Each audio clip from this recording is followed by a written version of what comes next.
Welcome to another episode of Code for Thought. I did promise to talk about volcanoes the last time, didn't I? And who better to talk about it than my guest for this episode, John Stevenson from the British Geological Survey. John spent a considerable time on studying volcanoes, and of course it's an exciting and, dare I say it, hot subject. I met John at the annual conference for research software engineering in the UK last year in Newcastle, 2024, and it turns out that volcanoes aren't the only thing I wanted to talk to John about. And that's because John is really a busy bee, and so there are two other subjects we explored in our conversation. The role open source software plays, or should play, in what it does, but also how he moved from being and wanting to be a scientist to becoming a software engineer in science instead. And in fact, this particular part of his career is where we started our conversation. So over to John now.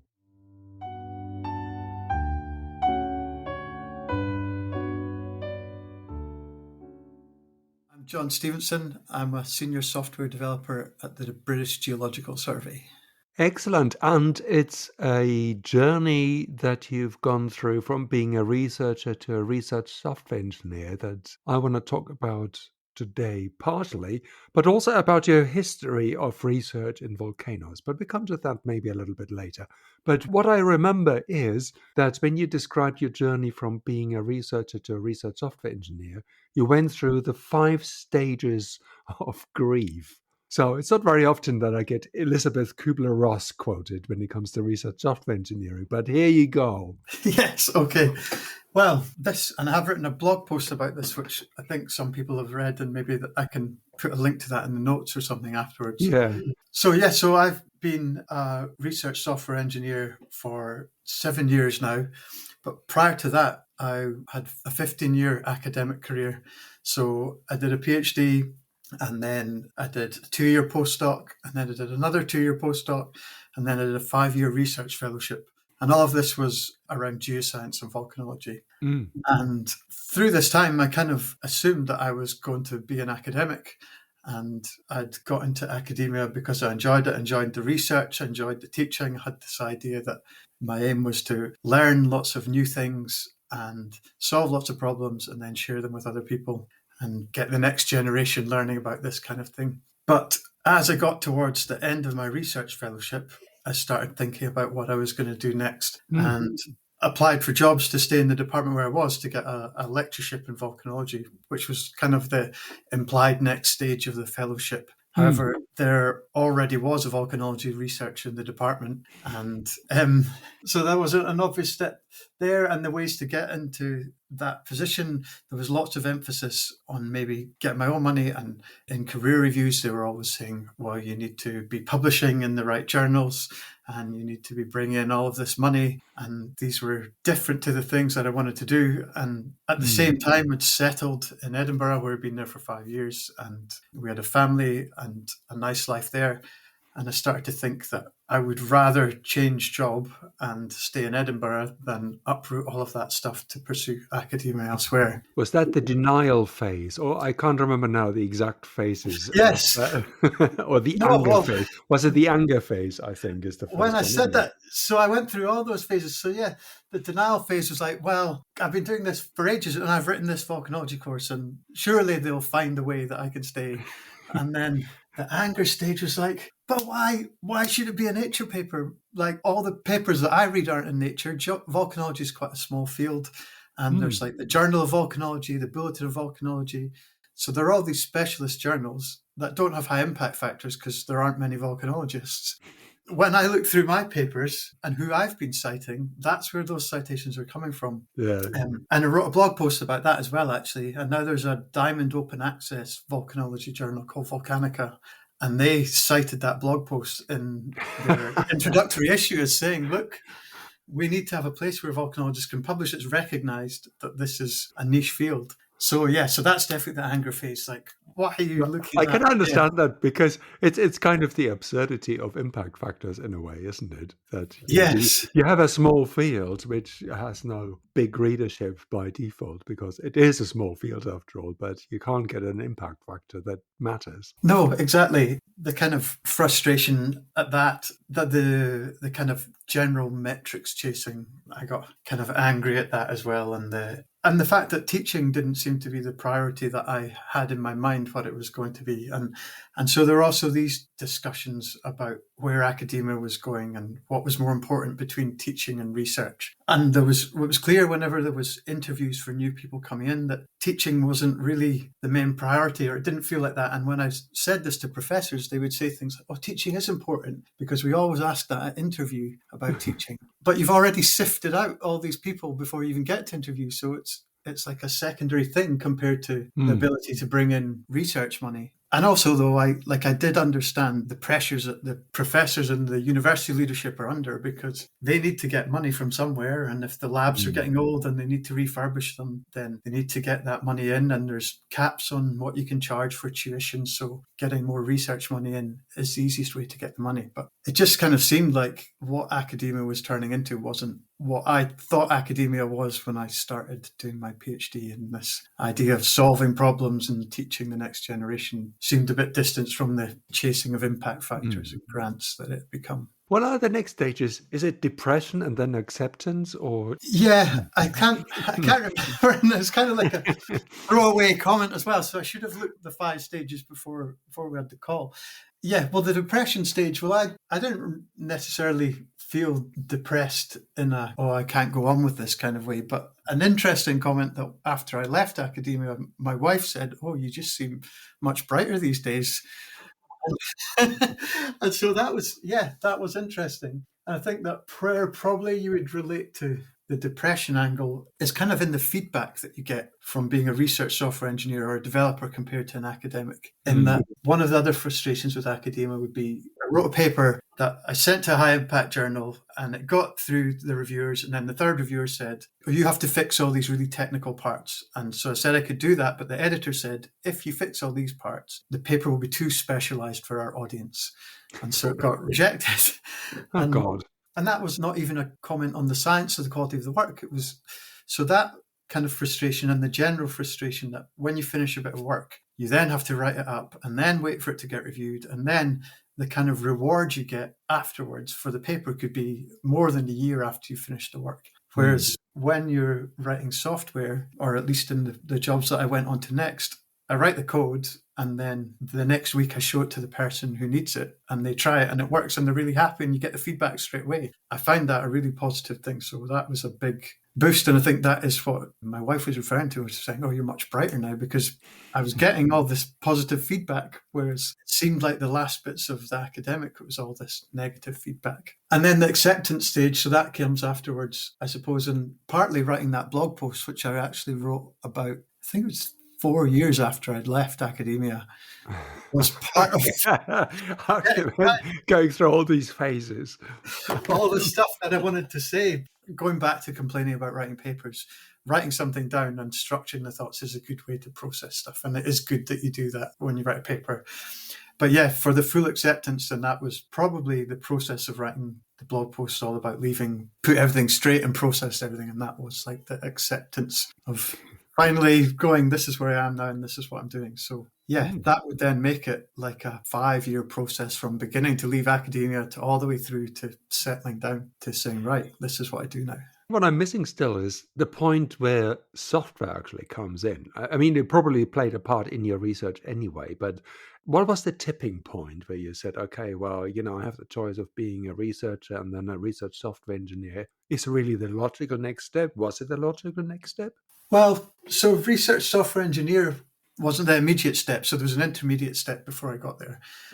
My research in volcanology looked at a few different things, but lots of it concerned manipulating lots of data, and too much for in a spreadsheet, often on a map, and often needed to be repeated. So all of those things lend themselves to writing code to do it. Yeah. So I've been writing code for processing data since about 2007 or something. The later parts of my fellowship, I specifically designed the research around problems that I would write code to solve, modeling where clouds of volcanic ash go and things like that.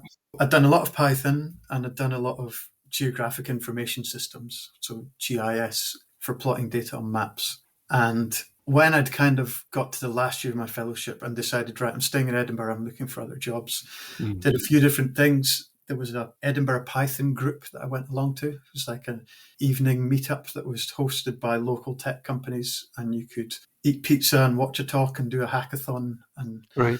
so that was interesting, and I met some people there. But where I actually got my next job from was I went to a conference that Edinburgh Uni hosted for people who'd done their Geographic Information Systems Masters course. And I went along there and got chatting to someone who worked in a local GIS consultancy called Thinkware, which was just nearby.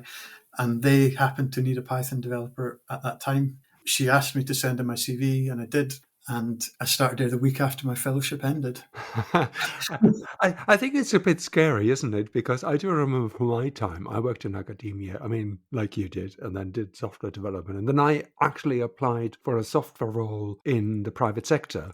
And at the time, it's a little bit of time ago now, but at the time, I remember that I was really terrified. I mean, am I really qualified? Am I really a software engineer? And there are all these clever people. I got the job then, or I got one job of the applications that I sent. How did you feel when you actually throw yourself at the mercy of human resources of a company? Yes, well, it was quite a small company that I went to. There are probably 8 developers in there. The project I was working on, I was working with 2 developers in particular. I was really lucky with the project and with the timing, really. One thing that was handy was that the tools that they were using, so Python and this mapping software called Quantum GIS or QGIS, were the tools that I'd been using every day for my research anyway. So I came in and I did already know quite a lot about that stuff. And the other thing, which was really, really fortunate, was that at that time, the company had decided that they wanted to move a lot of their operations to the cloud, and they wanted to learn about cloud services. So they hired in some consultants to give them training. And I turned up just about the time that they were doing this and that these consultants arrived. So we had these Dutch guys coming over and giving us lessons on test-driven development and Dockerization and logging into Amazon Web Services and all of these things. And these were like real computer scientist by training guys who on their slides were putting up pictures of famous Java developers and quotes underneath them. And I had no idea who these people were, but they were teaching us all these best practices. So the test-driven development and the containerization was really, really useful to learn that stuff. A lot of the cloud stuff turned out to be just Linux, and I'd actually been using Linux as my operating system previously because a lot of the plotting tools I'd used before, and there's one called Generic Mapping Tools, which is a Unix command line tool. So I'd been using Linux already. So that was actually okay because I was in a small team and they brought me up to speed on everything they were doing. And then a lot of the cloud stuff was new to them as well. So we learned it together. I was lucky there. Well, it's not that often that the Swiss-American psychiatrist Elizabeth Kubler-Ross gets quoted in the context of software engineering. But her life and work are quite influential in the way clinical care, and in particular palliative care, developed and evolved over the years.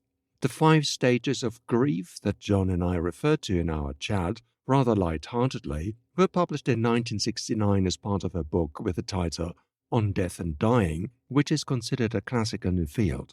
If you're interested, there is a Wikipedia link in the show notes. Leaving the pains of changing your career and all that it entails behind, let's move on to a hot and, one might say, explosive subject. Yes, we're coming to volcanoes now, my dear friends. And to get us into the mood, here's a little rumble from a volcano in Costa Rica, the Arenal volcano. Made available from the website of the University of Oregon in the US. You don't actually have to travel to Costa Rica to find volcanoes. There are quite a few in Europe as well. Perhaps one of the better-known ones are the Etna in Sicily, which seems to erupt pretty often. And let's not forget the big one near the city of Naples in Italy, the Vesuvius. On a summer day, the 24th of August, in the year 79 AD, during the period of the Roman Empire, Vesuvius decided to blow its top off and with it buried the two ancient cities of Herculaneum and Pompeii, not to mention countless people who couldn't make their way to safety in time. On that day, Pliny the Elder, a Roman general, but probably better known for his keen interest in observing natural phenomena, was at the scene, something that cost him dearly, his life notably. However, there were some witnesses who survived, and a little bit later his nephew, known as Pliny the Younger, captured the moments of the explosion in letters. They are pretty astute descriptions of the eruption, and in some ways the beginning of what we now know as volcanology, the study of volcanoes. They also give us a window into the minds of people who've been going through this terrifying experience, and I'm going to give you two brief extracts from the letters. The first describes the start of the eruption, and this is what he wrote. On the 24th of August, about 1 in the afternoon, my mother desired him, and that is Pliny the Elder, to observe a cloud which appeared of a very unusual size and shape. He'd just taken a turn in the sun, and after bathing himself in cold water and making a light luncheon, gone back to his books. He immediately arose and went out upon a rising ground, from whence he might get a better sight of this very uncommon appearance.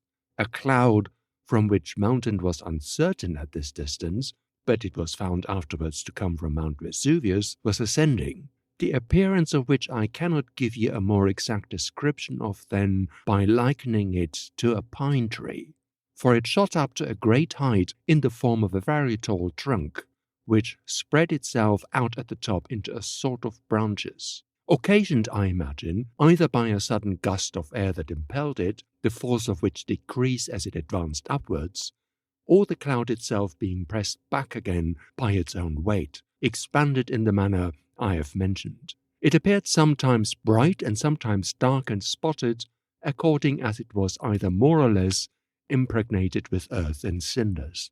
Well, that was just the beginning of the whole thing. The eruption went on during the night and got scarier and scarier, as you can tell from the second extract I'm going to give you that talks about the later stages of the eruption, and here it is. A panic-stricken crowd followed us, and as to a mind distracted with terror, every suggestion seems more prudent than its own, pressed on us in dense array to drive us forward as we came out. Being at a convenient distance from the house, we stood still in the midst of a most dangerous and dreadful scene. The chariots, which we had ordered to be drawn out, were so agitated backwards and forwards, though upon the most level ground, that we could not keep them steady, even by supporting them with large stones. The sea seemed to roll back upon itself, and to be driven from its banks by the convulsive motion of the earth. It is certain at least the shore was considerably enlarged, and several sea animals were left upon it. On the other side, a black and dreadful cloud, broken with rapid zigzag flashes, revealed behind it variously shaped masses of flame. These last were like sheet lightning, but much larger. Well, nowadays, and luckily for many of us, our experiences of volcano eruptions often come from documentaries or movies shown on TV or in cinemas. And some of us may remember the eruption of the Icelandic volcano, with a long and difficult to pronounce name, from the year 2010. At the time, it blocked air traffic for some time as columns of dust and debris entered the upper layers of the atmosphere and made flying too hazardous. In fact, Iceland, the island where the European and North American tectonic plates meet, is home to a range of volcanoes, which makes Iceland an ideal place to study them. And it also takes me back to my guest John, finally, who spent a lot of time studying them. So without further ado, I give to you John and the volcanoes. But volcanoes, John. Yes. I want to talk about volcanoes. I want to talk about the hot stuff. Excuse for the very bad and not very funny pun. You worked on volcanoes. Did you do actually some field studies? Because there are volcanoes in Europe. There's the very famous one in Italy, actually two, the Etna, the Vesuv. Yes. Quite a few in Iceland. Yes, many in Iceland. So I've done lots in Iceland, right back to my PhD. So my PhD was looking at subglacial rhyolite eruptions in Iceland. That was the title. What is that? Yes. So rhyolite is a specific type of magma. People have maybe heard of basalt because it's very common. And that's the stuff you see in Hawaii where it sprays out in fire fountains and makes glowing lava flows along the ground. And rhyolite is a different type of magma, which is stickier and tends to erupt more explosively. So things like Mount Pinatubo and Mount St. Helens eruption in 1980 are more famous examples of that, these big explosive eruptions. Yeah, so subglacial rhyolite in Iceland was the title of my PhD. And what we wanted to figure out was Iceland used to be covered by over a kilometre of ice everywhere, and the volcanoes were still erupting. And what happens when the magma comes out and erupts against this ice? And people already knew more or less what happens with basalt because it happens quite commonly. And there are more examples. And in that case, the magma comes out underneath the volcano and the ice around it melts and forms this kind of lake surrounded by the ice.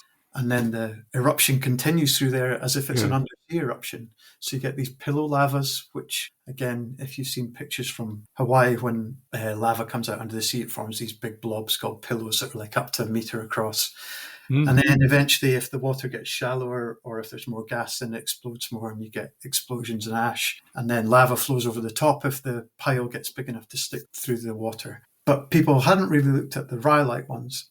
And a rhyolite eruption is going to be explosive anyway, perhaps. So then what difference does the ice make? So for that project, I went and hiked out and lived in the highlands of Iceland for weeks at a time in the tent and hiked up all these mountains that were 400 meters tall, each of them, and were all big piles of pumice and ash and big blocks of lava, and mapped them all out. And we tried to figure out how they formed and essentially found out that in the case of the explosive eruptions, the ice doesn't make that much difference. The eruption just pierces through the ice like it pierces through the ground.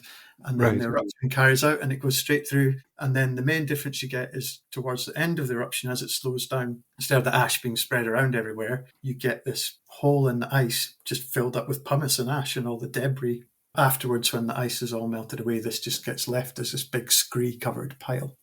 Yes. So now if you go to Iceland, especially in the central areas, Kerlingarfjöll and Prestanukur and all of these volcanoes in Iceland are just these big orangey scree piles of pumice and ash. And those were explosive eruptions that pierced through the ice hundreds of thousands or tens of thousands of years ago.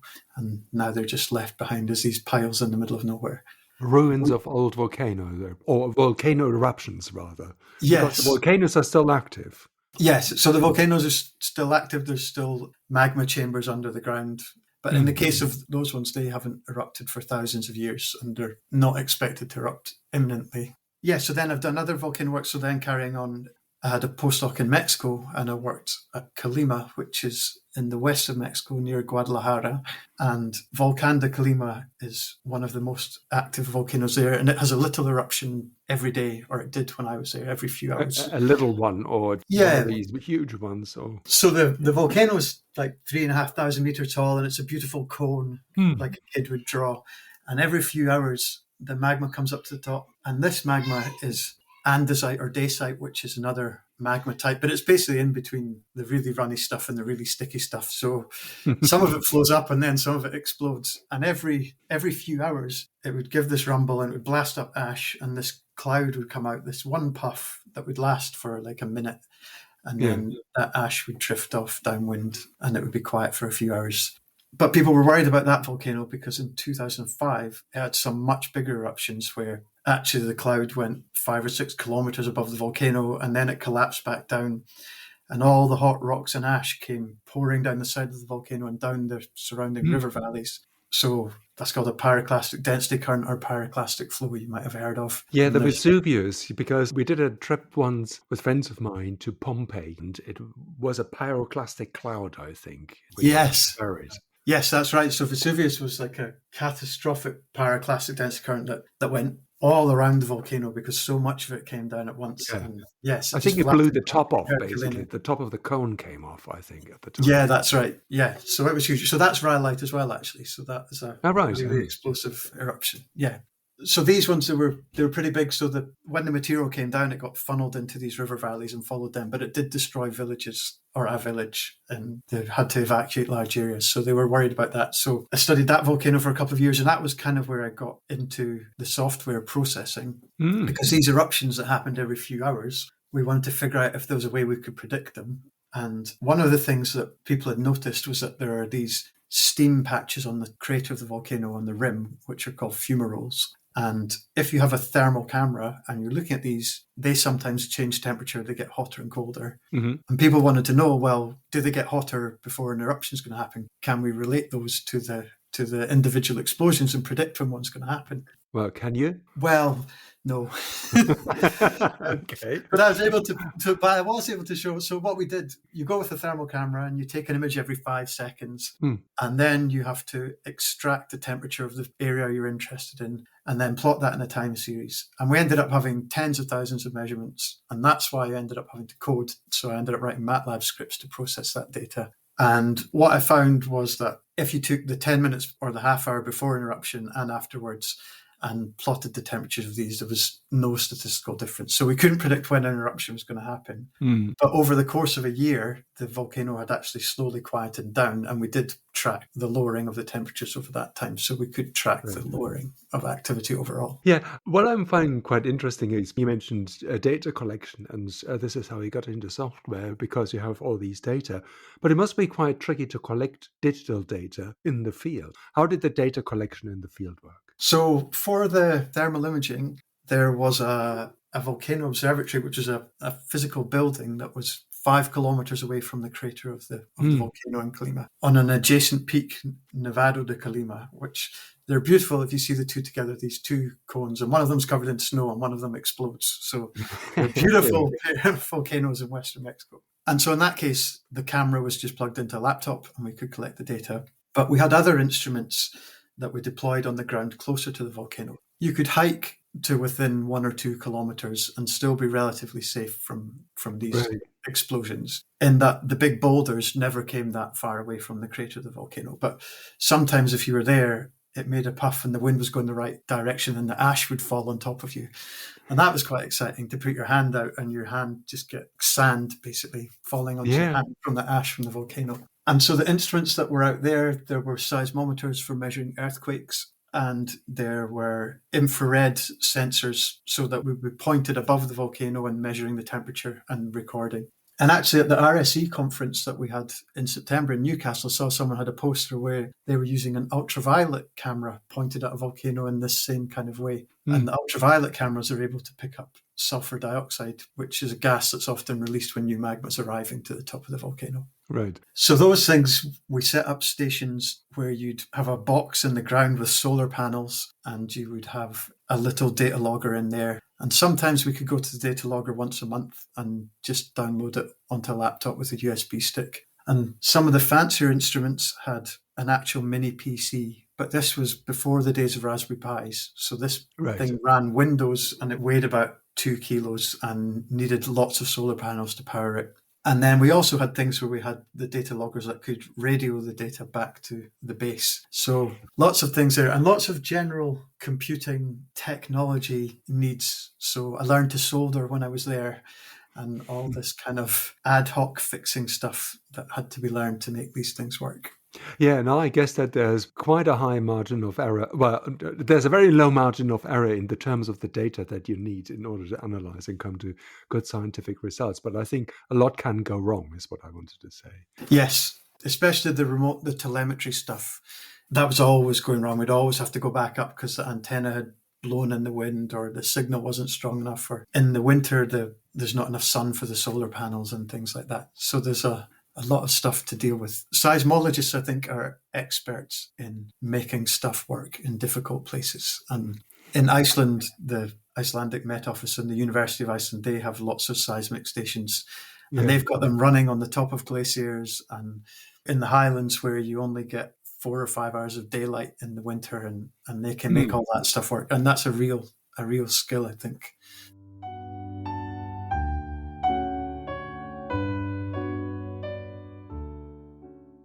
Let's dial down the temperature a little bit and turn away from hot lava to the final part of my conversation with John, that of software, and in particular open source software, and the role it plays in John's work. Open source software is one of the pillars of what we now consider to be open science, but it wasn't always so. And in fact, often organizations are using and have committed themselves to proprietary software. Not necessarily because they feel it's better, but because at the time they signed up for a particular tool, open source software and the movement of open source software did either not exist or was in its very infancy. And once you start using a tool, of course, and integrate it with your daily workflow, it's very difficult and often very costly to replace it. As you will hear from John in a bit, the British Geological Survey was in a similar position, or still is. However, a window of opportunity seemed to have opened up to switch to more modern and open source tools. So over to John again. And you're still working now for the British Geological Society, as you mentioned. Yes, the British Geological Survey. A survey, sorry, yes. Not society, yeah. After I got my job at the GIS consultancy, I was there for 2 years and I worked on various mapping things, and I also worked on the land registry of Scotland data. So I had this big project migrating thousands and thousands of rows of people's house data from one database system to another. And I was enjoying all the software aspects and the engineering puzzles of making all that data flow, but I did miss science. And then one day, one of my friends said, "Oh, there's an advert here for the British Geological Survey for a senior software developer." And so I thought, yes, right, well, I'll apply for that. and so I did, and I got the job. It was great, really. It was ideal because now I was using all my newfound skills in automation and databases and cloud, but also it was based on science, and I was using science data. And the British Geological Survey has a volcanology team who I previously worked with, so it was great to switch over to them. And related to what you were saying about field data capture, the current project that I'm working on at the Geological Survey is for traditional mapping, when geologists would go out with a notebook and a paper map, and they would draw in, I've seen sandstone here, and I've seen limestone here, and I think there's a fault in between this bit. And the tools for that, we want to collect that data digitally primarily, because then it's all ready for analysis and it all works really nice. And BGS had a tool for that already, but it came to end of life. And in the last year, we've been building a new one.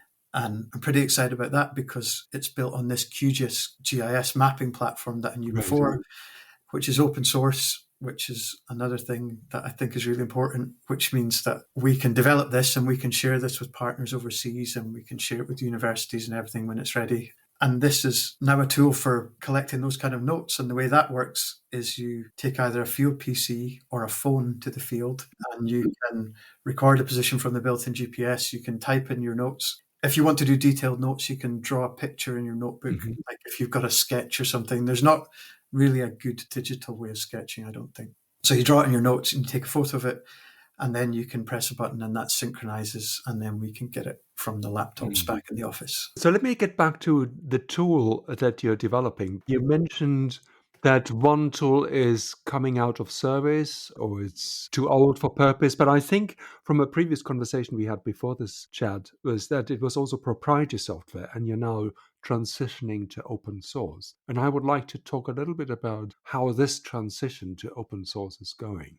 Because in the research software engineering community, open source is almost taken for granted, right? I mean, it's a good thing and we all want to do it and we want to share, but that feeling isn't shared necessarily across the board in research in general, is it? No, that is a good topic. Yeah, I'm really interested in that. So because I've come from the research software background, I really believe in open source as the way to solve lots of problems and the best practice for getting things done. In particular, I like the reproducibility aspect, that if you've used open source code for your science, then that means that you can give your project to someone else and they can run the same code and they can see exactly how it works. What I've been learned in all my science training from school is that everyone should be able to reproduce the experiment. So that's important. And then a thing about open source that I like kind of outside of the science realm is the fact that you can take all the different bits of other people and put them together. And that's a bit like Newton's standing on the shoulders of giants, in that I can make this data set for storing volcano ash alerts, but that's building on the giants of SQLite, an open source database, and Python, open source language for parsing the data, and all of these things. So since I got to BGS 8 years ago, I've really been trying to push for open source adoption in both science and in our kind of informatics activities. And BGS is in a place where it's really forward looking with technology. So it was got into geographic information systems and databasing data quite early on, like 30 years ago. 30 years ago, the open source stuff just wasn't really there. And so everything gets built on Oracle for the database and Esri ArcGIS for the mapping software, because those were the proprietary ones and those are the ones that were there then. But I think if you were starting from scratch now, you wouldn't choose them as your first option because the open source tools are now so good. So I've been trying to sell management the benefits of using the open source thing. And one of the things that's interesting is people always think, oh, open source is free, so say it's cheaper. But I found that argument doesn't really work. And if you speak to the people who are paying the bills, they're like, well, we've already got funded for this. Or sometimes they're saying, well, we're paying for this and we need to pay for it for this thing, so we should just use it and make the most of what we're paying for. So I find that actually the better argument for using open source is the flexibility that it gives you and the portability. When I learned all this test-driven development, I've now come like, right, any code must have tests, must be able to recreate it. But if you're trying to recreate environments and you need to make a new database and everything else, and your database is proprietary and you can't make the same database that they had there, or you don't have a license to run another copy of the software to do it, then that makes testing difficult and it means your code is not portable. And if you are working with other people, for example, BGS is partly academic institutes, so we collaborate with lots of universities. And also we get lots of funding to work with overseas countries in kind of development type work. So helping the Kyrgyz or the Nigerians or in Thailand or Malaysia, helping people set up their own databases and geological survey data infrastructure, then they can't necessarily get the licenses for the proprietary stuff. So it's better for us to use the open stuff so we can share with them. And then the other thing is that, which is a really strong argument, I think, and which really helps us, is that open source data is often built around standards. So for sharing files. So, for example, there's a file format called a geopackage where you can share map data with people. And that comes by default in all the open source tools. But it works with all the proprietary ones as well. By saying we should be using the standards, then the open source tools often are the definitions of these standards. And then it just makes sense just to use those because they give you the best experience. I find that portability and collaboration and standards are actually the stronger arguments for making the change. It's interesting you say that because, yes, I do recall that very often the argument is make, oh, it's for free. And in fact, I went to a conference once where the speaker was saying that, the big advantage is it's like free beer. When in actual fact, a lot of proponents of free software, free in the Richard Stallman's or Free Software Foundation sense, were actually saying it's free to share, but not necessarily free of charge. And there are companies based on open source software that are making money. Yeah, so I think from that point of view, the financial argument doesn't hold that well either, I find. So I find your argument of portability and interoperability and working with other people in institutes are a much stronger argument. But does it sell to management is what I want to know. Yes. So the interoperability was a big boost because we have all these collaborations. So that was a big selling point.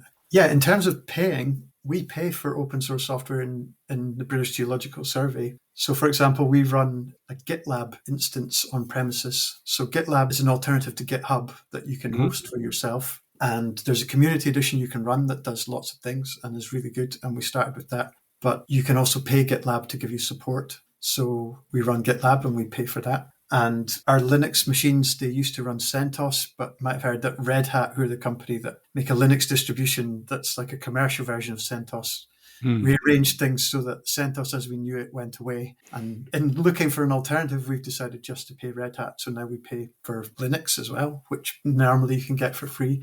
And for this field data capture tool, we use this plugin called Merge in Maps. And the purpose of this is to synchronize the data in your geopackage files So the Right. data you've collected, two people can collect data independently, and this tool will merge them via a server, and it will figure out, oh, this person's edited this point and this one's edited this one, and it will make sure that they join in smoothly. That's open source, but we pay the company for support for that as well. We do also pay for open source. Again, it's not free, and the management understand the benefits we get from this. We've got a lot of proprietary data. We've got data from oil companies and nuclear industry and things like that. So Right. as an institution, BGS has been quite hesitant to put things into the cloud. So self-hosting our own GitLab institute internally was kind of the obvious thing. In order to keep things on site, then we've been happy to pay for that open source tool. Then another argument that was common against it is the security aspect, which is also interesting in the fact that open source software can be developed by anybody. And if you install a Python package, it has dependencies and they have dependencies. Yeah. And when you pull in the software, it pulls in all of these, and you don't know who your whole supply chain is. And there is a risk that someone could do something malicious in one of those packages and it ends up on your machine. But that's justified because people have done that. Every so often in like the Python news, you see people have tried to put in malicious packages that will, they've got like fake names like PadNaz, so that if someone's searching for the pandas package and they typo it and they type in PadNaz by accident or something, then they pull in this malicious one, and that malicious one, they can do things like read all your environment variables and send them away to someone. And they're hoping there's a password in there somewhere. Or they might encrypt your hard drive and then send you a ransom for a load of Bitcoin to get it back. Yeah.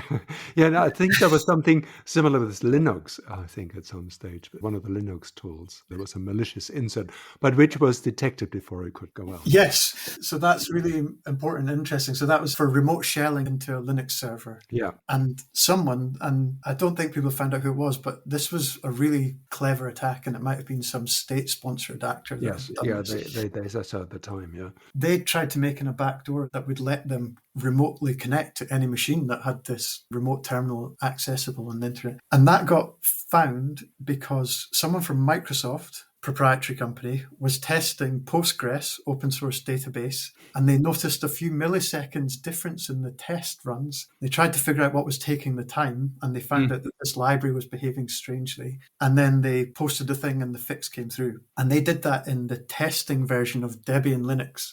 And then it got blocked. It never made its way through because the alert was raised. So when you were installing Debian Linux, you were actually insulated from that because the people who are using testing found that before it ever got to the mainstream one. And so that's one place where Linux is really safe, because the distributions, you're one step away from the rogue developer because the people who are packaging the distribution are there. But with Python, it's not like that. We've released Python libraries in BGS. We've got one called ETL Helper for copying data in and out of databases. If I wanted, I could put malicious code into the installer now and release it. The only thing that's stopping me is my personal reputation and my colleagues who would check the merge request before the code gets released. And there are many packages out there that's just one person and they don't care about the reputation. That's the security concern. But the way we got around that was you can set up an internal mirror. So we have a mirror inside BGS of Python packages. So we use this thing called Sonatype Nexus, which is the mirror, and that's an open source tool. But then we pay Sonatype to give us this extra thing called Firewall. And what they do is they check any package that you apply for from the mirror, and they won't let it come in if it hasn't been checked. So that's a step that then insulates you from the rogue developer. So that's a long way around of saying that security is another concern, but there are ways around that as well using these repositories. But again, that's not free because we're paying to get this verified repository for getting the packages in. I think that's an interesting discussion. We could probably go on for a bit, but unfortunately we're running out of time. One of the other benefits that I could see is because it is open source, you actually have people outside an organization or outside the organization where the software comes from to throw an eye on it too and test it and check it. So there's no 100% security, I understand. I mean, whether it's proprietary software or open source software, but you might get the extra eye checking the software with the open source software because it's accessible. Yeah, exactly. And with that Linux thing, people say, oh, this was only possible because it was open source software and these people made the contribution. But it was also only detected because it was open source software, and people could look at the code and they could see the exact commit where the malicious code had been inserted, and people can check that. I think the visibility is worth it. Well, we're coming to the end now, and the last question really is what's next? I mean, you already alluded to you want to perhaps go back to publishing something about volcanoes, but is there anything else on the horizon for John? Yeah, I certainly would like to get that stuff published because now it's 10 years since I actually dug those holes in the ground and pulled out the samples. At the British Geological Survey, and in terms of research software engineering, I'm quite pleased because now organisationally we have research software engineering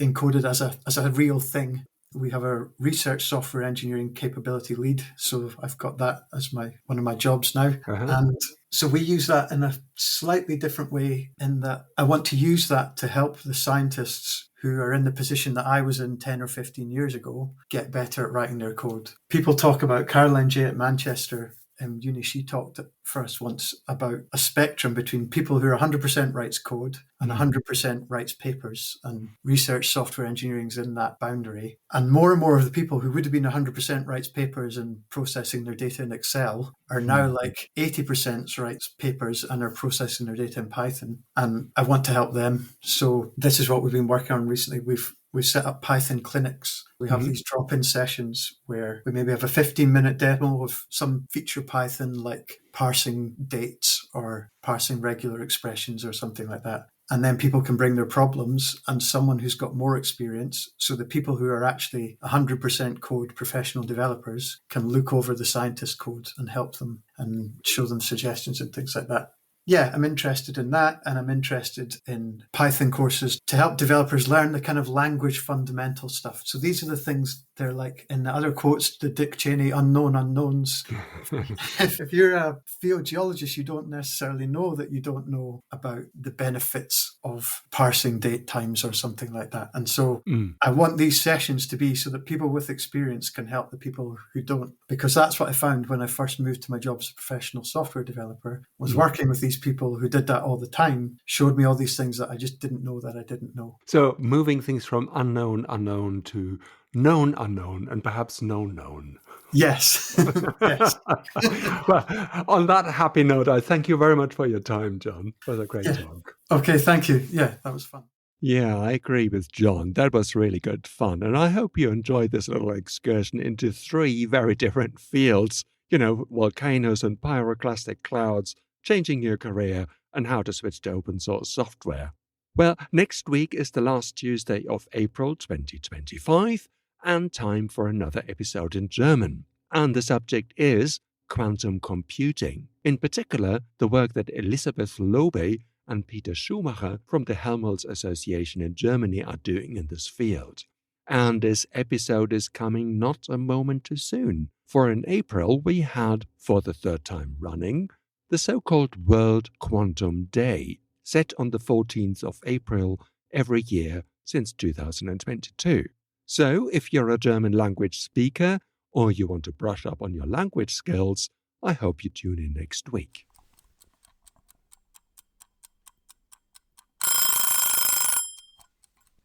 Oh, time's up. See you next time. But before I forget, this podcast is covered by the Creative Commons license. See ya.